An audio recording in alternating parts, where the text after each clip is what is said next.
Hello, my dear students. Good morning. Jai Shri Krishna. Myself Raju sir, and I heartily welcomes to you in my educational YouTube channel M Education. So, my dear students, in our previous lecture, we discussed about some important topics of thermodynamics. Ready? And we discussed about the system, surrounding, types of system, process, types of process, adiabatic process, isothermal process, isobaric process, isochoric process. And we discussed some important topics for JEE NEET about the process. Ready? And today we are going to discuss some important properties of system. And we can divide into different 4 types of the properties of system. So today we will see 4 different types of property: state function, path function, extensive property of system, and intensive properties of the system. So first of all, what is path function? So let's discuss by using proper example. Suppose I have a tennis ball. Ready? हमारे पास ये tennis ball है और यहाँ पे हमें ये tennis ball लेके चलो अभी क्या करना होगा, ये टेनिस बॉल लेके हमें यहाँ पे रखना है, ये टॉप पोजीशन पे रखना है। तो देखिए ये टेनिस बॉल है, यहाँ पे जमीन है, देखिए यहाँ पे जमीन है और जमीन पे यहाँ पे एक टेनिस बॉल पड़ा हुआ है और ये टेनिस बॉल लेके हमें ये पिक पॉइंट पे रखना है। अभी यहाँ पे ये टेनिस बॉल की जो पोटेंशियल एनर्जी होगी, पोटेंशियल एनर्जी PE, वो हो जाएगी mgh। रेडी? आपने शायद फिजिक्स में देखा होगा। इसे मैं पोटेंशियल एनर्जी 1 कहता हूं। And if we put this tennis ball on this peak position, then the potential energy will become PE2 because on the base of mgh, where here mgh1 and mgh2। अगर आप position change करते हो, ये initial state है ये tennis ball का और ये है फाइनल स्टेट। हमने एक प्रोसेस कर दी। यहां पे क्या किया, मैंने ये टेनिस बॉल लेके यहां पे रख दिया। कैसे रखा वो तो मैंने आपको बताया ही नहीं। हाँ, मगर मैंने क्या किया, ये टेनिस बॉल को लेके यहां पे रख दिया। अभी आप पूछोगे कि सर इनिशियल जो पोजीशन था, इनिशियल स्टेट था ये जो टेनिस बॉल का, उसका पोटेंशियल एनर्जी, उसकी पोटेंशियल एनर्जी कितनी थी? तो मैं बोलूंगा आप ढूंढ लो mgh से, where m is the mass of this tennis ball, g is gravitational constant and h means height of the tennis ball। तो यहां से हाइट तो यही जमीन पे ही पड़ा हुआ है, ठीक है, मगर यहां पे जितनी हाइट है बॉल की उससे ज्यादा यहां पे हाइट हो जाएगी क्योंकि ये h ज्यादा हो जाएगा। So we can say h1 is less than h2, right? तो यहां पे हाइट बदलने की वजह, ऐसा नहीं होगा कि अगर ये टेनिस बॉल यहां पे जाता है तो वहां लाइट वेट वाला हो जाएगा, ऐसा तो नहीं होगा। आप जानते हो कि आप यहां से यहां तक आओगे तो टेनिस का बॉल जो होगा उसका जितना भी वेट होगा उतना ही मेंटेन रहेगा, मगर हाइट चेंज हो रही है। So due to the change in height of this tennis ball, potential energy will change of this system. अगर हम टेनिस बॉल को सिस्टम बोलते हैं तो क्या हुआ, यहां पे इनिशियल पॉइंट था, यहां पे उसका कुछ पोटेंशियल एनर्जी था और ये बॉल हमने उठा के यहां पे रख दिया तो यहां पे उसकी पोटेंशियल एनर्जी चेंज हो गई। अभी आपको कोई बोलता है कि चलो बच्चों ये टेनिस बॉल लेके मैंने ये जो पोजीशन थी, पिक पोजीशन थी, यहां पे रख दी, तो ये जो पूरी प्रोसेस है वो प्रोसेस के दौरान ये टेनिस बॉल मतलब सिस्टम की पोटेंशियल एनर्जी में कितना चेंज मिला आपको, कुछ डिफरेंस हुआ या नहीं? तो आप बोलोगे जी सर डिफरेंस तो देखने को मिल रहा है, क्योंकि इनिशियली जो पोटेंशियल एनर्जी थी उससे फाइनल पॉइंट में पोटेंशियल एनर्जी आपको चेंज मिलेगी, चेंज होकर मिलेगी, बढ़ जाएगी। क्यों भाई, क्यों ऐसा हुआ? आप बोलोगे सर हाइट बढ़ गई। ओके, तो आपका जो आंसर था वो, अब कोई पूछता है आपको कि पोटेंशियल एनर्जी में कितना चेंज मिला आपको, सो द पोटेंशियल एनर्जी आपको ढूंढना है, चेंज ऑफ पोटेंशियल एनर्जी आपको ढूंढना है। तो आप क्या करोगे, आप देखोगे इनिशियल पॉइंट पे आपने पोटेंशियल एनर्जी देख ली और बाद में जब ये बॉल यहां पे रखने जा रहे हैं और जब रख दिया तो रखने के बाद उसकी पोटेंशियल एनर्जी आप ढूंढोगे और देखोगे कि पोटेंशियल एनर्जी में क्या वेरिएशन है। तो ये आपको अगर पोटेंशियल एनर्जी ढूंढनी है तो क्या करोगे सर, आप बोलोगे कि सर पहले आप बॉल को रखो तो सही, कोई एक जगह पे फिक्स तो रख दो, आपको जहां पे रखना है वहां पे रख दो, ये उसका फाइनल स्टेट हो जाएगा। जहां से उठाया वो इनिशियल स्टेट होगा, जहां पे रख दिया वो फाइनल स्टेट हुआ। फाइनल स्टेट रखने के बाद उसकी पोटेंशियल एनर्जी आप देख सकते हो। अभी मैं बॉल लेके जा रहा हूं ऐसे रखने के लिए, और ये जब बॉल पाथ में से पास हो रहा है, ये जो प्रोसेस चालू है, तब आप उसकी पोटेंशियल एनर्जी नहीं चेक कर पाओगे क्योंकि वो तो प्रोसेस चालू है, प्रोसेस खत्म होने के बाद ही चेक कर पाओगे। तो पोटेंशियल एनर्जी क्या हुई? Potential energy is the property of system which is only depend on the initial state and final state of position. अगर पोटेंशियल एनर्जी आपको ढूंढनी है तो आप ऐसा तो नहीं बोलोगे कि सर ये आपने बॉल ऐसे यहां पे चढ़ के रखा या थ्रो करके रखा या दूसरों को हाथ में भिजवा के रख दिया, वहां पे कैसे रखा, कैसे उसका पाथ कौन सा है, ये तो आपने नहीं पूछा और हमने देखा भी नहीं, मैंने बोला भी नहीं। पाथ की कोई जरूरत नहीं है, because the potential energy is only based on depend on the initial state of system and final state of system. So if you want to find the change in potential energy during process, then we have to calculate the potential energy of the initial state of the system and potential energy of the system at final state. So the potential energy is known as state function. So what is state function? So the properties which are only dependent on state of the system, it means only dependent on initial state and final state of system, not on the path of system. मतलब path of process, I'm sorry, not on the path of process. मतलब आप बोलोगे कि कौन से रास्ते पे ये रिएक्शन आप कर रहे हो, प्रोसेस कर रहे हो, तो ये प्रोसेस का जो पाथ है, आपने कैसे इनिशियल पॉइंट से फाइनल पॉइंट में आपने कैसे वहां पे बॉल पहुंचा दिया, वो पाथ आपको कोई नहीं पूछेगा, वो पाथ पे डिपेंड ही नहीं करता ये प्रॉपर्टी। ठीक है, तो ऐसी जितनी भी प्रॉपर्टी है वो सभी कहलाएगी state function. So you can see here the properties of system which only depends on the initial as well as final state of system, not on the path of process.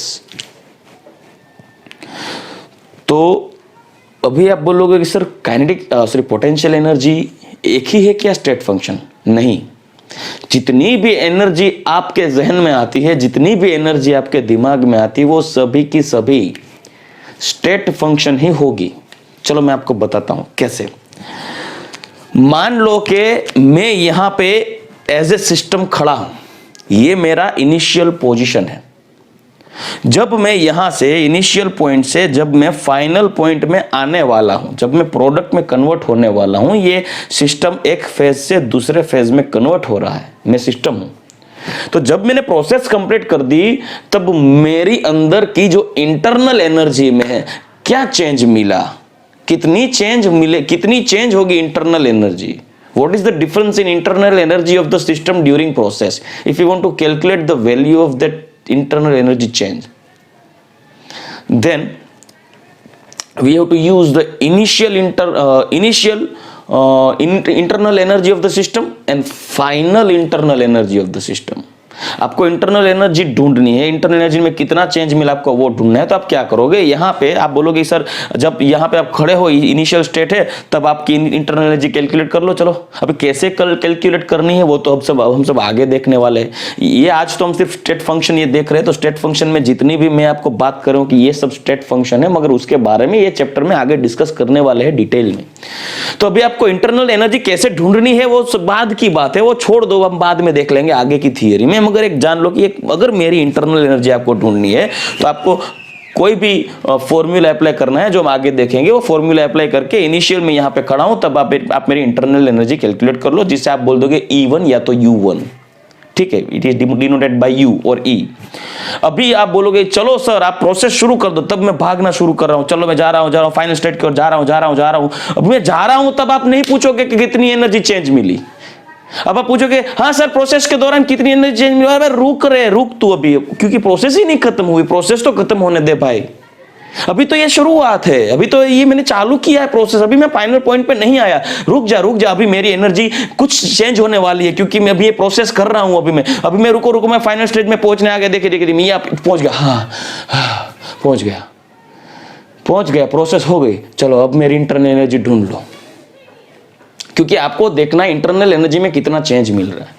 और energy है, वो energy आपका state function है, क्योंकि वो totally depend करता है कि इनिशियल एनर्जी कितनी है, वो तो आप इनिशियल ढूंढ लोगे, मगर आप बाद में बोलोगे कि सर आपकी ये वाली इंटरनल एनर्जी कितनी है, तो आप बोलोगे तो कैसे कैसे पता चलेगा, तो बोलोगे कि देखिए भैया इनिशियल इतनी थी, अब जो प्रोसेस के दौरान जितना चेंज मिलेगा वो चेंज को या तो आप अगर ऐड होती है तो ऐड करना होगा, अगर ये मेरे बॉडी में से निकलती है तो निकालना भी होगा, और बाद में फाइनल स्टेट में पहुंचता हूं तभी मेरी एनर्जी इनिशियल से कुछ अलग होगी।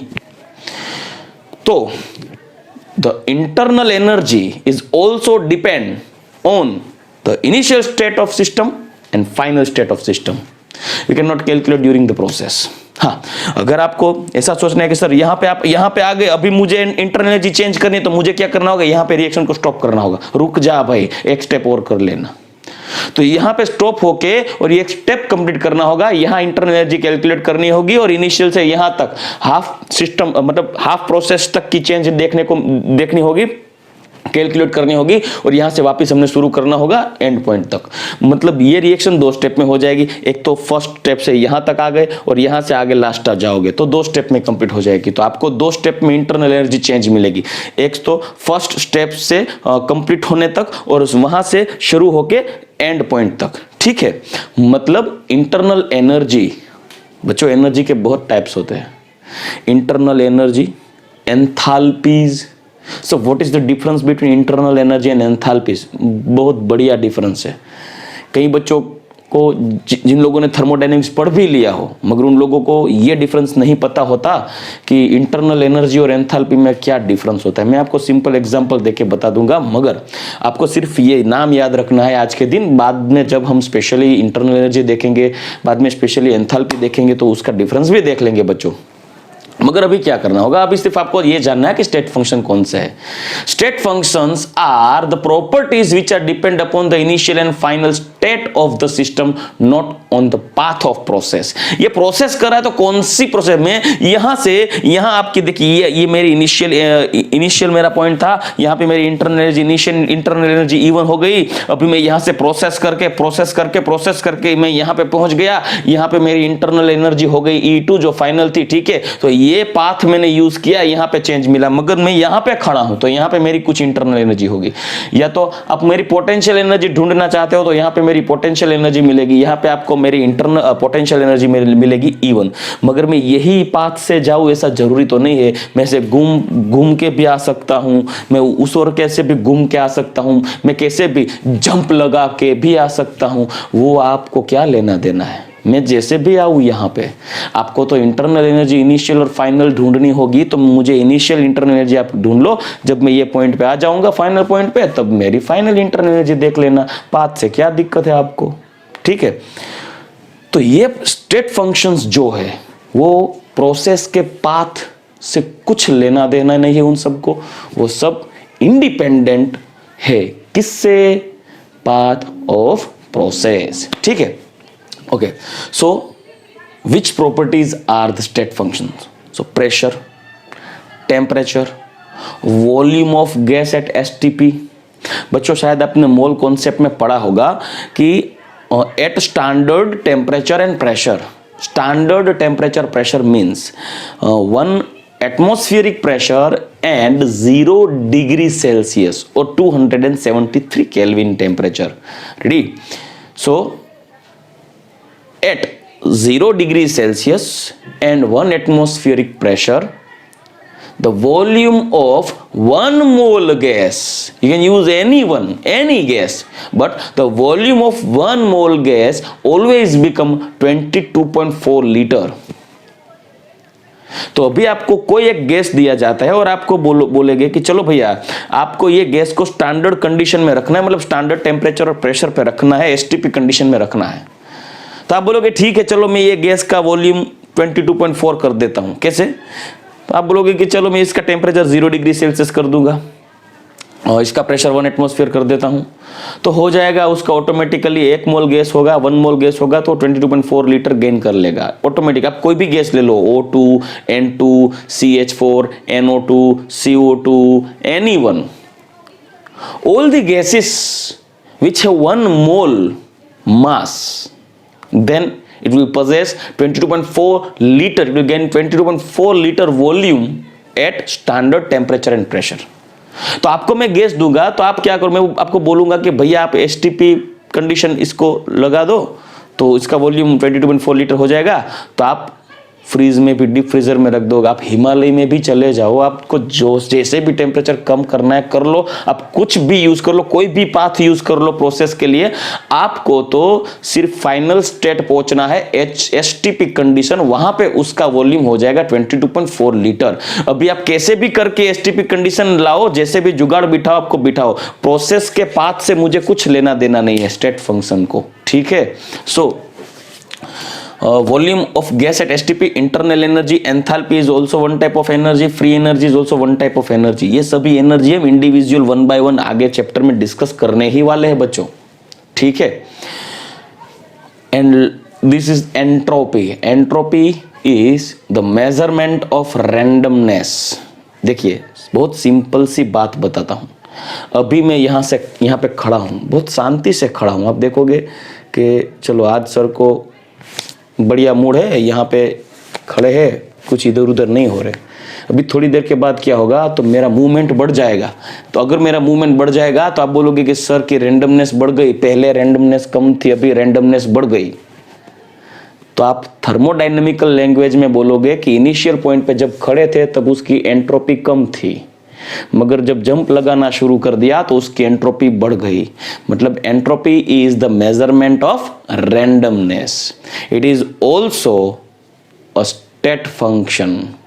मैं यहां पे खड़ा हूं, अभी मैं जंप लगाने लगा तो कैसे हुआ, तो क्या होगा भाई, मैं खड़ा हूं, अभी मैंने जंप करना शुरू कर दिया, मेरी एंट्रोपी बढ़ गई। कैसे बढ़ गई, तो आपने जंप लगाया, मगर जंप कैसे लगाया आपने, तो कोई बोलेगा मैंने जो जहां पे सर खड़े थे वहां जो एटमॉस्फेरिक टेम्परेचर था वो बढ़ा दिया, कोई बोलेगा मैंने इलेक्ट्रिक करंट दे दिया उसको, कोई बोलेगा कि जहां पे खड़े थे वहां पे नीचे मैंने कोयले रख दिए, कोई बोलेगा जहां पे खड़े थे वहां पे मैंने आइस रख दिया, तो बहुत ठंड लगेगी तो भी जंप करूंगा, बहुत गर्म लगेगा तो भी जंप करूंगा, इलेक्ट्रिक करंट आ जाएगा तो भी जंप करूंगा, कोई भी पाथ यूज कर लो, मेरे में रैंडमनेस बढ़ जाएगी। तो ये एंट्रोपी भी एक टाइप का स्टेट फंक्शन है, ठीक है। तो ये हो गया state function. Properties which only depend on the initial as well as final state of system, not on the path of process. So next point is the path function. तो path function को start करने से पहले आप इससे भी easy method से समझ सकते हो स्टेट फंक्शन किसे बोलते हैं। तो देखिए मैं यहाँ पे काम करता हूँ, यहाँ पे मेरे पास एक ए इनिशियल पॉइंट है, ए मेरे पास कोई सिस्टम है जो ए पॉइंट इनिशियल पॉइंट पे खड़ा है और ये फाइनल बी पॉइंट में कन्वर्ट हो गया, बी ये हो गया फाइनल स्टेट। तो ऐसा हो सकता है कि ये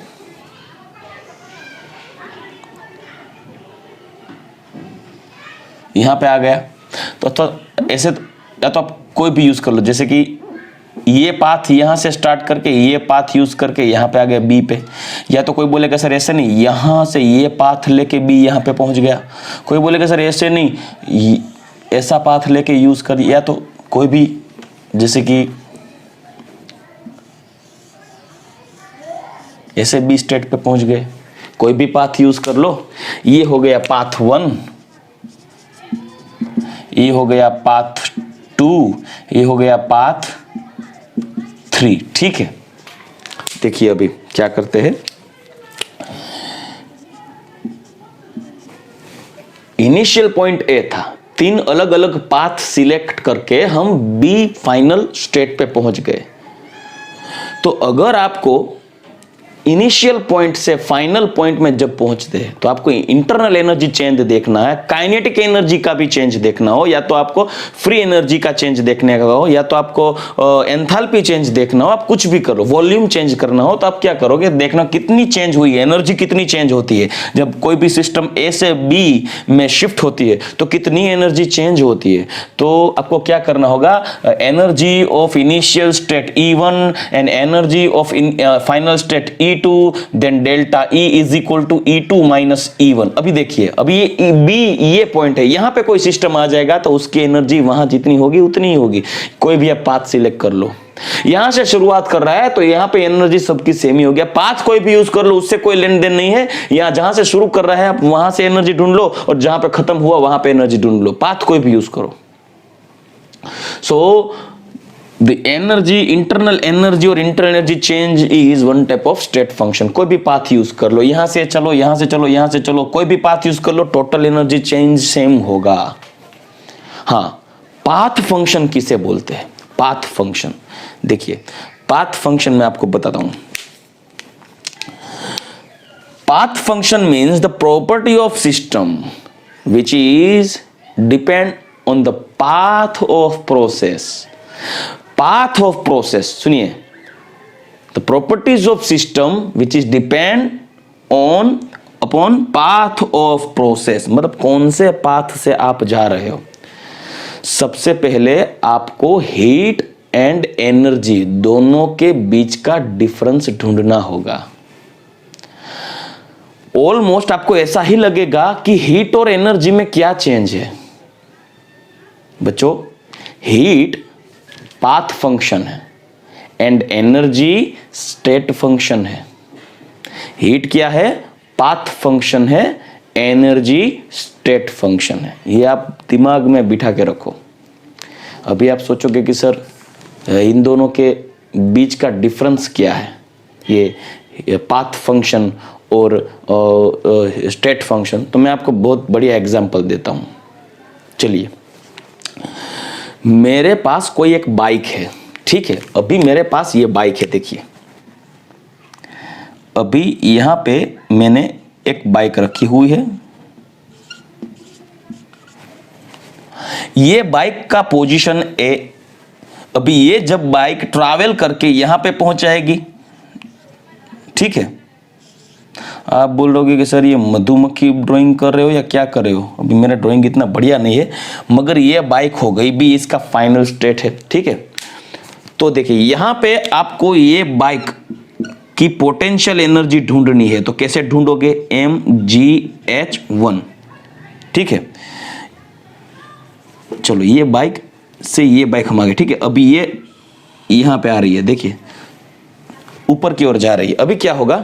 यहां पे B है, तो यहां पे उसकी पोटेंशियल एनर्जी Pe हो जाएगी mgh2, ठीक है। यहां हम बोल रहे Pe1 Pe2, ये पाथ है। तो यहां से क्या होगा?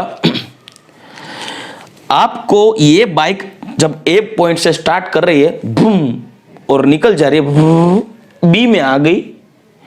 तो अगर आपको कोई पूछेंगे कि what is the change in potential energy of this bike, तो आप ढूंढोगे सर कोई बात नहीं, कोई दिक्कत नहीं है। इनिशियल पॉइंट जहां पे खड़ी थी वहां आप ढूंढ के आओ उसकी पोटेंशियल एनर्जी। अभी यहां पे खड़ी है, पॉइंट फाइनल पॉइंट पे आ गई, आप ढूंढ लो उसकी पोटेंशियल एनर्जी। जो डिफरेंस होगा उसकी पोटेंशियल एनर्जी का चेंज हो जाएगा। तो आपने पोटेंशियल एनर्जी कहां ढूंढी? जब चालू थी तब नहीं, जब खड़ी थी तब। Initial and final, okay. It is a state function. It is one type potential energy, is also one type of energy. Energy आप कोई भी ले लो, ये potential energy, kinetic energy, enthalpy, free energy, anyone, you can choose anyone energy. All of this type all of that types are similar energies, one type of energies, and we are seeing the difference between heat and energy। तो आपने energy calculate कर दी, ये path choose किया। अभी आपने यहां पे bike start कर दी, ठीक है। बाइक स्टार्ट करके फ्यूल तो यूज होगा बच्चों, पेट्रोल तो यूज होने वाला है। अभी क्या करेगी ये बाइक? अभी चालू कर दी, बाइक ने चालू किया, यहां से व्हील होगा वो घूमना शुरू कर देगा। और जब व्हील घूमना शुरू होगा तो कुछ वर्क होगा ना बाइक से, कुछ तो वर्क होगा, कुछ तो काम करेगा ना बाइक, ठीक है। So work done by this bike when it is move from position A to position B by using this specific path 1। तो ये पाथ 1 हुआ हमारा, ओके। चलो, कुछ पेट्रोल, कुछ तो जला होगा, आप सोच सकते हो कुछ तो पेट्रोल यूज किया होगा बाइक ने। इलेक्ट्रिक बाइक तो है नहीं, अगर इलेक्ट्रिक बाइक है तो इलेक्ट्रिसिटी कम कर दी इसने। अभी देखिए दूसरा पाथ देखते हैं। ये बाइक अभी चला, यहां से चला, पीछे किसी को बिठा के चला, तो जल्दी नहीं पहुंचना था घर पे उसको, क्योंकि कुछ टाइम भी स्पेंड करना होगा जो भी पीछे बैठा होगा उसके साथ। तो ये पाथ चूज किया, बाइक की टंकी ज़्यादा भरी होगी पेट्रोल से, ये चूज कर दिया पाथ 2। अभी बच्चों देखिए, जब यहां से बाइक शुरू होती है और बी पोजीशन पे पहुंचती है तो उसकी पोटेंशियल एनर्जी में चेंज आपको कितना मिलेगा, Pe2 माइनस Pe1। अभी ये ए पोजीशन से बी पोजीशन में बाइक को पहुंचने के लिए कुछ पेट्रोल फ्यूल का कॉम्बिनेशन करना होगा और उसकी वजह से हीट प्रोड्यूस होगी। ठीक है, हीट प्रोड्यूस होगी क्योंकि due to the combination of fuel heat will produce because it is exothermic process. Heat produce होती है। आप कोई भी ले लो फ्यूल, इवन आप लकड़ी को भी जलाते हो, अभी विंटर चल रहा है तो क्या हुआ, आप लकड़ी को जलाओगे तो रात को आपको ठंड या तो अर्ली इन द मॉर्निंग अगर आपको ठंड लगती है तो क्या करो, जलती हुई लकड़ी के बाजू में बैठ जाते हो क्योंकि आपको हीट मिलेगी उसमें से। So it is producing the heat, it is exothermic process. Combination of fuel is one type of exothermic process and produce heat. तो ये क्या करेगा, जब बाइक शुरू कर रहे हो आप, heat produce होगी due to the combustion of fuel, and by using that heat this bike shifting from position A to B and do some work। तो कुछ वर्क कर देगा। तो यहां पे आपने हीट को मैं सिंबल दूंगा Q, तो यहां पे हीट यूज हो गई Q1 एंड वर्क, बाइक ने वर्क कर दिया W1। अभी देखिए, अभी ये बंदा ए से बी तक चला गया, वही पोजीशन पे गया है तो पाथ बदल के गया, तो चाहे जो भी पाथ यूज कर लो, एनर्जी तो स्टेट फंक्शन है। ठीक है, ये तो पहले स्टेट से दूसरे स्टेट में जब शिफ्ट हो रहा है तभी तो इंटरनल एनर्जी चेंज या तो पोटेंशियल एनर्जी तो वही होगी, चेंज तो इतना ही मिलेगा। मगर ये बार क्या किया, इसने पाथ बदल दिया, बड़ा वाला रूट यूज कर दिया क्योंकि पीछे जो बैठा था उसको घूमने ले जाना था। तो घूमने गया तो क्या हुआ, फ्यूल ज्यादा यूज होगा ना यहाँ पे, क्योंकि बड़ा रूट ले लिया उसने। अभी फ्यूल ज्यादा यूज हुआ तो क्या यहाँ पे Q1 जितनी हीट प्रोड्यूस हुई होगी, क्योंकि पाथ तो बड़ा ले लिया उसने, तो फ्यूल भी ज्यादा यूज हुआ होगा, पेट्रोल भी कुछ ज्यादा ले लिया। यहाँ पे शायद सपोज 0.25 लीटर पेट्रोल यूज किया तो यहाँ पे शायद 0.5 लीटर भी यूज किया होगा। तो यहाँ पे Q2 हीट मिलेगी क्योंकि पाथ बदल दिया, पाथ लंबा सिलेक्ट कर दिया तो हीट भी ज्यादा यूज होगी क्योंकि पेट्रोल का कॉम्बिनेशन भी ज्यादा हुआ होगा। तो बाइक ने, देखिए बाइक का व्हील है वो ज्यादा यहाँ से यहाँ तक मूवमेंट करके आया होगा। जितना ये शॉर्टकट था, ये बड़ा वाला रूट है, तो बाइक को ज्यादा वर्क करना पड़ा क्योंकि ज्यादा हीट प्रोड्यूस कर दी थी, लंबा रूट था। तो यहाँ पे W2 हुआ। ठीक है, अभी तीसरा रूट लेते हैं। अभी जो उसके पीछे बैठे थे उसको हिल स्टेशन में घुमाने ले गया ये भैया, और बाद में यहाँ पे आ गया। तो अभी हिल स्टेशन में घुमाते घुमाते आएगा तो आप सोचिए कि यहाँ पे कितना पेट्रोल यूज कर दिया उसने। तो यहाँ पे क्या होगा, Q3 ज्यादा पेट्रोल यूज किया होगा तो ज्यादा हीट प्रोड्यूस हो गई, ज्यादा हीट को वर्क में कन्वर्ट कर दिया, और यहाँ पे W3, तो यहाँ पे बाइक ने वर्क भी ज्यादा किए। तो देखिए, आपने 3 अलग अलग पाथ को चूज करके प्रोसेस कर दिया, and this process means bike which is present on initial position A, and after the process it gets position B, but we here choose 3 different paths. So used heat and work done by the bike are different on all of these different paths. अब जो भी path से निकल रहे हो वहां पे जो भी हीट यूज होती होगी, जितना वर्क होता होगा, वो सभी अलग ही होगा। तो आप बोलोगे सर इनिशियल स्टेट और फाइनल स्टेट दोनों सेम ही है।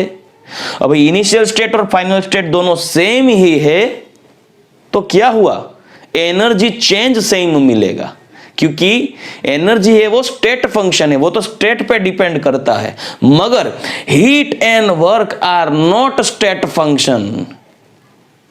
Heat and work both are dependable on path of process। वो प्रोसेस के पाथ में डिपेंड करता है, सिस्टम के इनिशियल एंड फाइनल स्टेट पे नहीं। ध्यान से बच्चों, ये आपका डिफरेंस हो गया हीट एंड एनर्जी का। ठीक है, अगर सिंपल सी बात है, अगर हीट भी स्टेट फंक्शन होती तो क्या होता? तो आप बोलोगे कि सर अगर वो स्टेट फंक्शन होता, हीट, सोचिए अगर हीट भी एनर्जी की तरह स्टेट फंक्शन होता तो क्या होता? तो बड़ा काम हो जाता भाई। देखिए कैसे, मैं आपको सिंपल लॉजिक बताता हूं। अगर हीट भी स्टेट फंक्शन होता तो यहां से यहां शॉर्ट वाला रूट लेते तो उतनी ही हीट यूज होती जितनी रूट ये वाला लेते, या तो हिल स्टेशन में घूमने के बाद जितना हीट यहां पे यूज होता होगा वो तीनों के तीनों पाथ में सिमिलर हीट ही यूज होता हुआ होगा। मगर क्यों? क्योंकि हमने इसे कैसे एज्यूम किया? स्टेट फंक्शन के तौर पे, ठीक है। So if heat is state function then here q1 q2 and q3 all of becomes are same, but all of are become same, but it is not state function. तो ये सभी same होते तो क्या होता? आप ये पाथ चूज कर लो, ये पाथ चूज कर लो, ये पाथ चूज कर लो, सभी पाथ में हीट सिमिलर यूज होती होगी तो पेट्रोल ही सेम ही यूज होता होगा। तो आपको बहुत बढ़िया आनंद आ जाएगा कि चलो तो एक काम करते हैं, मैं यहां से वर्क स्टार्ट करता हूं। तो क्या होगा? देखिए यहां से वर्क स्टार्ट करता हूं, ठीक है, यहां से बाइक को स्टार्ट करता हूं, यहां घूम के वापस यहां पे आ गया। तो ये हमारा इनिशियल पॉइंट बी ए था, फाइनल पॉइंट बी था। तो टोटल एनर्जी चेंज क्या हुआ? जीरो, क्योंकि जो इनिशियल एनर्जी होगी वही फाइनल एनर्जी होगी। तो टोटल एनर्जी चेंज हो गया जीरो। तो हीट ही नहीं यूज होती ना। अगर वो स्टेट फंक्शन होता तो क्या होता? पेट्रोल ही नहीं यूज होता होगा। तो आप तो पूरी दुनिया का चक्कर लगा के वापस वहीं पे आ जाओ, पेट्रोल क्या हुआ, ये कितना हुआ, यूज हुआ? जीरो। क्यों? क्योंकि वो तो स्टेट फंक्शन है। तो ऐसा होता है क्या? नहीं ना। क्यों? क्योंकि हीट स्टेट फंक्शन नहीं है। अब दुनिया का चक्कर लगा के आओगे तो आपका पॉकेट का जो वजन होगा वो भी कम हो जाएगा, क्योंकि पेट्रोल ज्यादा यूज होगा। क्योंकि पेट्रोल है वो पाथ पे डिपेंड करता है, स्टेट पे नहीं, ठीक है। तो I hope you can clear here difference of heat and energy. So heat and work is path function, not state function. So properties of system depends upon path of process and which are heat and work. ready? तो शायद अभी आपको clear हुआ होगा कि state function और path function दोनों क्या है। अभी देखिए आगे बढ़ते हैं। Extensive property of system. What is extensive property? Actually दो टाइप की प्रॉपर्टी होती है, extensive property and intensive property. कुछ प्रॉपर्टियां ऐसी होती है सिस्टम की कि जो उसके मास पे डिपेंड करती है, उसके कॉन्स्टिट्यूशन पे नहीं। और कुछ प्रॉपर्टीज ऐसी होती है जो उसके कॉन्स्टिट्यूशन पे डिपेंड करती है, उसके मास पे नहीं। देखिए अभी मैं आपको एग्जांपल देता हूं। Weight of the system, system का वेट वो एक्सटेंसिव प्रॉपर्टी है। क्यों भाई? Because the property which are depend upon the mass of system, not on the constitution of system. उसका कॉन्स्टिट्यूशन कैसा है उस पर डिपेंडेबल नहीं है, उसके मास पे। देखिए जैसे कोई दुबला पतला इंसान होगा उसका वेट, मेरे जैसा इंसान होगा उसका वेट, या तो बहुत ही मोटा होगा उसका वेट अलग अलग हो जाएगा। सबका वेट अलग है, आप सभी का, मेरा सबका वेट अलग है। हर किसी का वेट एग्जैक्टली सेम होना मुश्किल है। क्यों भाई? क्या हमारा कॉन्स्टिट्यूशन अलग है? मेरे पास 2 हाथ है, ज्यादा वेट है उसके पास 4 हाथ है क्या? कम वेट है उसके पास सिर्फ 1 ही हाथ है क्या? नहीं ना, सबका कॉन्स्टिट्यूशन तो सेम है, मगर वेट क्यों अलग है? क्योंकि उसका मास अलग है। सो द वेट, वॉल्यूम भी किस पे डिपेंड करता है? मास पे, ठीक है। सो वेट, वॉल्यूम, एनर्जी, सब दुबले पतले इंसान के साथ जब लड़ना होगा किसी मोटे इंसान को, तो क्या होगा? कौन जीतेगा? रिजल्ट आपके सामने है, दुबला तो नहीं जीतने वाला, क्योंकि उसकी एनर्जी कम होगी, क्योंकि उसका मास कम है। रेडी? बिकॉज तो energy is totally directly proportional to mass. बच्चों एनर्जी कोई भी ले लो, इंटरनल एनर्जी मींस मैंने यहां पे सिर्फ एनर्जी ही लिखी है, फ्री एनर्जी, एंथैल्पी, एंट्रोपी जो यहां पे था, state function entropy, kinetic energy, potential energy, सभी एनर्जीज एक्सटेंसिव प्रॉपर्टी है, वो मास पर डिपेंड करती है। ज्यादा मास वाला इंसान होगा उसकी काइनेटिक एनर्जी उस पर डिपेंड करती है कितना मास है। कम मास होगी तो उसकी वेलोसिटी ज़्यादा होगी तो उसकी काइनेटिक एनर्जी ज़्यादा होगी। ज़्यादा मास होगा तो वेलोसिटी कम हो जाएगी तो 1/2 mv², तो उसके बेस पे शायद काइनेटिक एनर्जी भी कम हो सकती है। मतलब वो देखिए 1/2 mv², उसमें m भी आता है, mass. So kinetic energy is also one type of extensive property, it is totally depend upon mass. तो एनर्जी, वॉल्यूम, मोल्स ये तो यूनिट ही हुआ मास का, ठीक है। जिसका मास ज़्यादा उसमें नंबर ऑफ मोल्स भी ज़्यादा हो सकते हैं, molecules. So volume, mole, energy, free energy, enthalpy, entropy, all of this are extensive property because they depend upon the mass of system, not constitution of system. अभी ये वाला देखिए, elevation in boiling point and depression in freezing point. ये क्या है?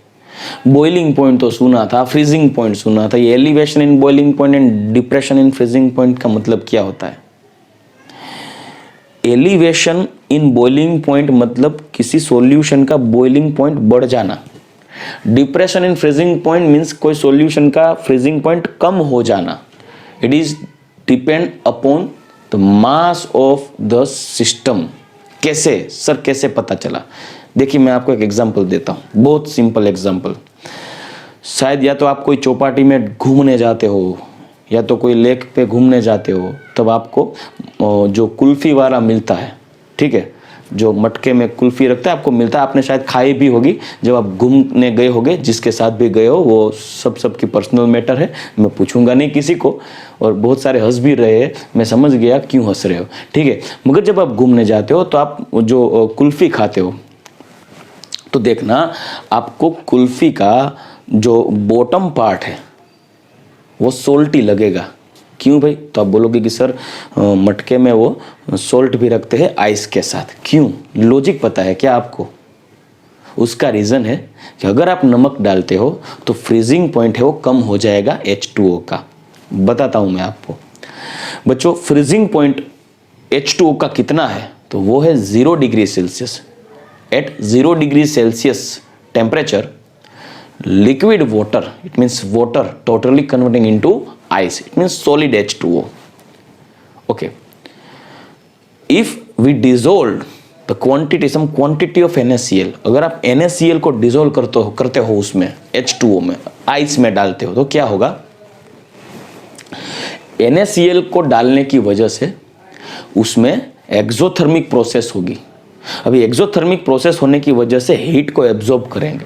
Heat को absorb करने की वजह से जो एटमॉस्फेयर होगा, क्योंकि क्या होगा, NaCl को जब आप H2O में डिजोल्व करते हो तो NaCl डिजोल्व होने के लिए H2O को एक्स्ट्रा एनर्जी की जरूरत होगी, एक्स्ट्रा हीट की जरूरत होगी। तो वो क्या करेगा सिस्टम, वो क्योंकि वो सिस्टम होगा ना, जब NaCl आप H2O में डाल रहे हो तो वो टोटली सॉल्यूशन बन जाएगा, solution of aqueous solution of NaCl and it becomes system. तो सिस्टम क्या करेगा, NaCl को डिजोल्व करने के लिए एटमॉस्फेयर सराउंडिंग में से हीट को खींचेगा। अभी सराउंडिंग क्या हुआ, अगर आइस है, मटके में आइस है, तो आइस में आप NaCl डालते हो तो ये जो मटके का टोटल सराउंडिंग जो होगा वो हीट उसमें कम होती जाएगी, क्योंकि वो आइस उसको खींचने वाला है, तो टोटल जो टेम्परेचर होगा वो कम हो जाएगा। और तब आप देखना जब लिक्विड फॉर्म में NaCl का जो एक्चुअली जो आइस क्यूब्स थे, NaCl डालने के बाद कुछ समय के बाद वो जब मेल्ट हो जाएंगे तो वो क्या करेगा, जो आइसक्रीम वाला है वो मेल्ट जितना भी आइस हो लिक्विड फॉर्म में कन्वर्ट होगा, उसको निकाल देगा। जब वो लिक्विड को निकालते होगे तब वो सोल्टी लिक्विड ही होगा, क्योंकि वो एक्वियस सॉल्यूशन ऑफ NaCl होगा। मगर आप उसका टेम्परेचर देखना, वो टेम्परेचर 0 के नज़दीक होगा। आप सोचोगे कि सर अगर वो मेल्ट हो गया तो वो 0 क्यों हुआ? क्योंकि उसमें NaCl है। अगर आप कोई आयोनिक कंपाउंड H2O में डाल देते हो तो H2O का जो फ्रीजिंग पॉइंट है वो 0 डिग्री से कम हो जाएगा। अभी आपको दूसरा क्वेश्चन हो जाएगा कि सर वो कैसे कम हुआ, क्या कर दिया NaCl ने अंदर जाके H2O में कि उसका फ्रीजिंग पॉइंट कम हो गया?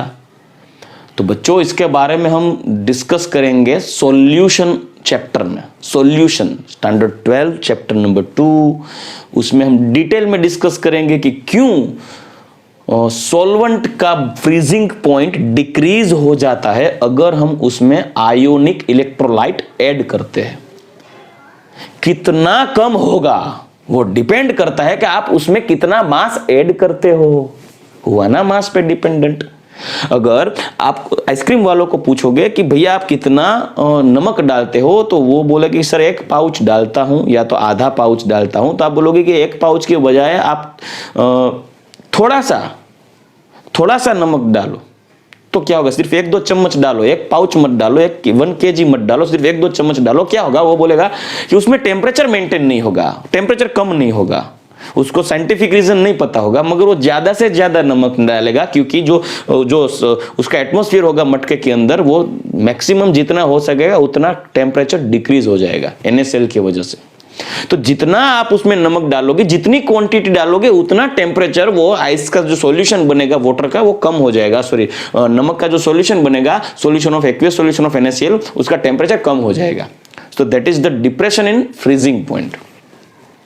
वैसे अगर आप किसी सॉल्यूशन को बॉईल करते हो, फ्रीज करने के बजाय बॉईल करते हो, तो बॉइलिंग पॉइंट भी ज्यादा हो जाएगा। Suppose exact 100 degree Celsius temperature पे वाटर क्या होगा, वाटर में से आपको वेपर मिलेगी, मतलब बॉईल हो जाएगा, ठीक है, वेपोराइज्ड हो जाएगा, वेपर फॉर्म में कन्वर्ट हो जाएगा, जिसे हम बोले इवोपरेट हो जाएगा।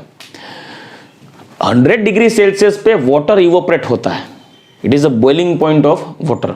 मगर आप एक काम कीजिए, वो वाटर में, जो आपके पास 1 लीटर वाटर है, उसमें 10-12 चम्मच NaCl डाल दो, और बाद में जब वाटर को आप उबालोगे तो boiling point exact 100 degree Celsius नहीं मिलेगा, उससे ज्यादा मिलेगा। भी ज्यादा मिलेगा तो आप सोचोगे अच्छा तो 100 से 200 हो जाएगा क्या, नहीं, उतना भी नहीं होगा। 100 से शायद 105 डिग्री सेल्सियस, 106 डिग्री सेल्सियस, सिर्फ इतना, उससे ज्यादा भी नहीं हो सकता। बहुत ज्यादा चेंज नहीं मिलेगा, ड्रास्टिक चेंज नहीं मिलेगा। मगर हाँ, कितना बॉइलिंग पॉइंट बढ़ेगा वो डिपेंड करता है कि आपने उसमें कितना इलेक्ट्रोलाइट डाल दिया, कितना नमक डाल। सिर्फ नमक डालना जरूरी नहीं, आप कोई भी आयोनिक कंपाउंड डाल सकते हो। नमक मैं इसलिए बोल रहा हूं क्योंकि आपके घर में भी अवेलेबल है आयोनिक सॉल्ट, इसलिए, ठीक है। तो आप कितनी क्वांटिटी डालते हो, कितना मास डालते हो सॉल्यूशन में, ताकि उसका बॉइलिंग पॉइंट बढ़ जाए या तो फ्रीजिंग पॉइंट कम हो जाए, वो डिपेंड करता है मास पे, कितना मास आप डालते हो, ठीक है। So that properties of the system is known as extensive property. It means the property which are depend upon mass, not on constitution of the system. तो चलिए बच्चों, हमने देख लिया एलिवेशन इन बॉइलिंग पॉइंट, मतलब बॉइलिंग पॉइंट कितना increase होता है, and depression in freezing point, मतलब कोई सॉल्यूशन का फ्रीजिंग पॉइंट कितना कम होता है, वो डिपेंड करता है उसमें आपने कितना मास आयोनिक सॉल्ट डाल दिया। बच्चों, ये मैंने जो आपको बात की वो थोड़ी बहुत ही बात की है। डिटेल में ये जो थियरी है वो आप पढ़ने वाले हो चैप्टर नंबर 2 स्टैंडर्ड 12 में, इसलिए मैं यहाँ पे आपको पढ़ा नहीं रहा हूँ, ठीक है। नेक्स्ट पॉइंट हम देखते हैं इंटेंसिव प्रॉपर्टी। ये हमने देख ली एक्सटेंसिव, ये हम बात करते हैं intensive. What is intensive property? Some properties are totally depend upon constitution of system, not on mass.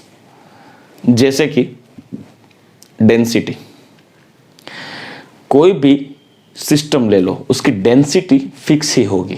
जैसे कि वाटर H2O, उसकी डेंसिटी 1 ग्राम पर सेंटीमीटर क्यूब है। अभी वाटर आप कोई भी ले लो, प्योर वाटर लेना है आपको, डिस्टिल वाटर, तो डिस्टिल वाटर आप इंडिया में ले लो या अमेरिका में ले लो या फॉरेन में किसी कंट्री में जाके ले लो, वाटर की डेंसिटी एक ही होगी, क्योंकि वो डेंसिटी डिपेंड करती है उसका इंटरमोलिकुलर फोर्स कितना है, उसके मोलिक्यूल्स कितने नजदीक कनेक्ट होते हैं, उसके बेस पे वेट बाय वॉल्यूम का जो आपको कैलकुलेट करके जो आपको वैल्यू मिलेगी वो होगी डेंसिटी, ठीक है। तो density of the system is totally depend upon the constitution of system, because जितनी इंटरमोलिक्यूलर अट्रैक्शन फोर्स जितना मोलिक्यूल के बीच में ज्यादा होगा, उतना मोलिक्यूल नजदीक आ जाएगा, उसकी डेंसिटी बढ़ती जाएगी। मतलब डेंसिटी डिपेंड करते हैं इंटरमोलिक्यूलर फोर्सेस पे, and intermolecular forces between molecules are depend upon the constitution of the molecule. उसका स्ट्रक्चर कैसा है, उसका कॉन्स्टिट्यूशन कैसा है, उसमें कौन से मोलिक्यूल कनेक्टेड, एटम्स कनेक्टेड है, एटम्स के बीच में अट्रैक्शन फोर्स कितना है, वो टोटल डिपेंड करता है उसका कॉन्स्टिट्यूशन कितना है, मास पे नहीं। ऐसा नहीं है कि मास बढ़ा दोगे तो अट्रैक्शन फोर्स बढ़ जाएगा, नहीं, ऐसा नहीं होता भाई। तो अगर ऐसा होता तो क्या होता? अगर मास बढ़ाने से, सोचिए, अगर मास बढ़ाने से अगर डेंसिटी बढ़ जाती, मतलब मास बढ़ाने से इंटरमोलिक्यूलर फोर्स बढ़ जाता, तो क्या होता? मैं आपको वाटर का एग्जांपल देता हूं। चलिए सोचिए आप कि अगर वाटर का मास हम बढ़ाते, मतलब उसकी क्वांटिटी बढ़ाते, उसका वेट बढ़ाते, तो क्या होता? तो देखिए, मैं काम करता हूं, एक बकेट में थोड़ा सा पानी डाल देता हूं। मैं आपको बोल रहा हूं कि अगर आप वाटर का मास बढ़ाते हो तो इंटरमोलिक्यूलर फोर्स, अगर मास पे डिपेंड होता तो क्या होता? अगर मास बढ़ाने से इंटरमोलिक्यूलर फोर्स बढ़ जाते तो क्या होता? क्योंकि अगर इंटरमोलिक्यूलर फोर्स मास पे डिपेंड होता तो आप जैसे जैसे वाटर डालते जाओगे वो बकेट में, वैसे मास बढ़ने की वजह से वाटर का इंटरमोलिक्यूलर फोर्स बढ़ जाता, और इंटरमोलिक्यूलर फोर्स बढ़ जाने की वजह से बढ़ते बढ़ते बढ़ते वो लिक्विड वाटर शायद ज्यादा इंटरमोलिक्यूलर फोर्स की वजह से सॉलिड हो जाता। तो उसका मतलब तो ये होता कि अगर इंटरमोलिक्यूलर फोर्स तो मास पे डिपेंड होता तो जितने भी सी वाटर है वो सब आइस फॉर्म में ही होते ना, कि उसमें तो ज़्यादा ही मास होगा, ठीक है। मगर वाटर का जो इंटरमोलिक्यूलर फोर्सेस है, कोई भी सब्सटेंस का इंटरमोलिक्यूलर फोर्स है, वो तो सिर्फ कॉन्स्टिट्यूशन पे डिपेंड करता है, मास पे नहीं, ठीक है। सो the density of the system is totally depend upon intermolecular force, and intermolecular force depend upon constitution of the system. Then density is one type of intensive property because these properties are dependent on the constitution of system, not on mass.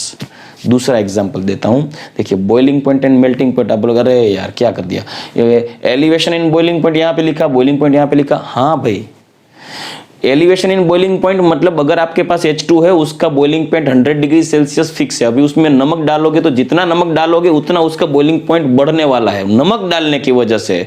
H2O में H2O डालोगे तो boiling point 100 ही होगा, आप कितना भी H2O ले लो, आप एक बकेट भर के ले लो या तो पूरा ड्रम भर के ले लो, H2O का boiling point 100 degree Celsius fix है। कहां पे भी आप जाके वाटर को आप बॉइल कर लो, वो 100 डिग्री सेल्सियस पे ही बॉइल होने वाला है, क्योंकि उसमें इंटरमोलिक्यूलर हाइड्रोजन बॉन्ड है और उसका कॉन्स्टिट्यूशन है HOH। आपको पता होगा शायद HOH, HOH। उसमें क्या होगा कि जितने वाटर मॉलिक्यूल हैं, सपोज HOH, HOH, जो H2 है वो हर एक H2 मॉलिक्यूल के बीच में इंटरमोलिक्यूलर हाइड्रोजन बॉन्ड होता है। वो हाइड्रोजन बॉन्ड की वजह से उसका बॉइलिंग पॉइंट 100 डिग्री सेल्सियस है। अभी 100 डिग्री सेल्सियस बॉइलिंग पॉइंट है वाटर का, तो आप वाटर कितनी भी क्वांटिटी आप ले लो और उसको बॉइल कर लो, आपको वेपर फॉर्म में कन्वर्ट करना है H2O को, तो 100 डिग्री सेल्सियस ही अप्लाई करना होगा।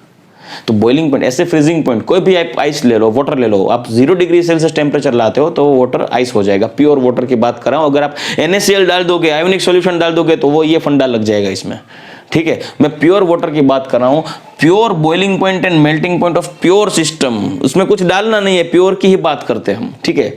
All of this are intensive property because it is depend upon the constitution of system. And after specific heat, viscosity, because viscosity is also depend upon intermolecular force. जितनी intermolecular force ज्यादा होगी उतनी viscosity ज्यादा होगी, ठीक है। Like honey is more viscous than milk and milk is more viscous than water because viscosity of honey is more than milk and viscosity of milk is more than water because intermolecular force is between molecule in honey is very high than milk, and intermolecular force is in the molecule of milk is more than that of H2O, right? So viscosity is also one type of intensive property. Then after surface tension, vapor pressure, pH of solution also intensive property, pH of solution, electromotive force of cell, मतलब जो cell का voltage होता है, cell voltage, आप suppose 2 volt की कोई एक battery use करते हो, तो वो छोटी वाली बैटरी हो या बड़ी वाली बैटरी हो, अगर उसका वोल्टेज 2 है तो वो 2 ही रहेगा। छोटी वाली बैटरी होगा तो उसका जो लाइफ टाइम ड्यूरेशन होगा वो कम होगा, और बड़ी वाली बैटरी होगी तो उसमें लाइफ टाइम ड्यूरेशन ज्यादा होगा मगर वोल्टेज सेम ही मिलेगा, ठीक है। इसके बारे में हम डिटेल में जब ये चैप्टर को डिस्कस करेंगे, सॉल्यूशन चैप्टर 12th में, तभी आपको ये डिटेल में दिखाऊंगा, ठीक है। मगर आपको ये सिर्फ एग्जाम्पल याद रखने हैं क्योंकि MCQ में काम आ सकते हैं। Refractive index of the system, because refractive index भी इंटरमोलिक्यूलर फोर्सेस पे डिपेंड है। जितना मोलिक्यूल के बीच में गैप रहेगा ज्यादा, उतना रिफ्रैक्टिव इंडेक्स कम हो जाएगा, जितना गैप कम हो जाएगा उतना रिफ्रैक्टिव इंडेक्स बढ़ जाएगा, क्योंकि इंटरमोलिक्यूलर फोर्स पे डिपेंड है सिस्टम के, और इंटरमोलिक्यूलर फोर्स डिपेंड करता है कॉन्स्टिट्यूशन पे। Then after temperature of the system, pressure of the system and density, all of this are intensive property of system. Okay, तो बच्चों आज हमने देख लिया state function, path function, extensive property of system and intensive property of system. अभी हम next lecture में देखने वाले हैं zeroth law of thermodynamic, then after first law of thermodynamic, what is internal energy, what is enthalpy. Ready? So next topic जो है वो हम अगले लेक्चर में स्टार्ट करेंगे। तो तब तक के लिए गुड बाय, टेक केयर, जय श्री कृष्ण।